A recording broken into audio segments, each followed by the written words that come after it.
लेकिन स्टालिन कहते हैं कि संस्कृत थोपने की कोशिश की जा रही है। वो कहते हैं कि इसके एवज में हमारे फंड्स रोके जा रहे हैं। देखिए, हमने कहीं नहीं कहा, मैं फिर आपको कहना चाहूंगा, राष्ट्रीय शिक्षा नीति कहीं भी नहीं कहा है कोई भी भाषा को किसी भी विद्यार्थी या किसी भी राज्य में लादा जाएगा। None will be thrust on any individual, any students और एनी स्टेट। मैंने जैसे कहा कि तमिलनाडु में बोर्ड में, तमिलनाडु की स्टेट बोर्ड की स्कूल्स में तमिल, इंग्लिश के अलावा उर्दू, तेलुगु, कन्नड़, मलयालम ये पढ़ाया जाता है। तो पढ़ाई तो हो रहे हो, आपका विरोध किस विषय का है? क्यों आप एग्रीमेंट साइन नहीं करोगे? ये पॉलिटिकल है। अगर जैसे भारत की बात की जाए, भारत सबसे ज्यादा इंजीनियर्स प्रोड्यूस करता है। लोकल लैंग्वेज के ऊपर अगर एम्फेसिस होगा तो क्या आपको लगता नहीं है कि वो हायर एजुकेशन पे इंपैक्ट लाएगा? देखिए, विश्व की कई सारे बड़े बड़े अर्थनीति अपने क्रिटिकल मैन पावर को, इंजीनियरिंग में हो, मेडिसिन में हो या इनोवेशन में हो,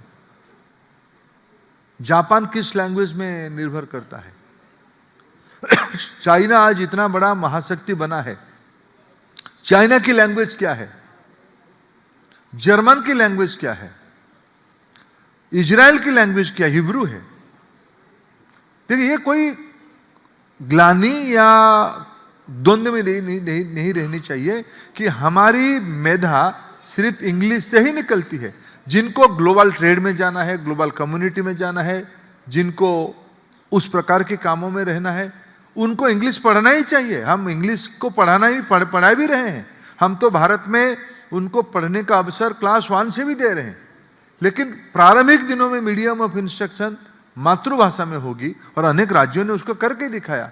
अभी अभी महाराष्ट्र में हमारे सामने ध्यान आई कि महाराष्ट्र स्टेट गवर्नमेंट ने एक इंजीनियरिंग कॉलेज ने अपने पूरा बच्चों को मराठी में इंजीनियरिंग पढ़ाई। मध्य प्रदेश में मेडिकल साइंस को, मेडिकल एजुकेशन को हिंदी में ही पढ़ाया जाता है।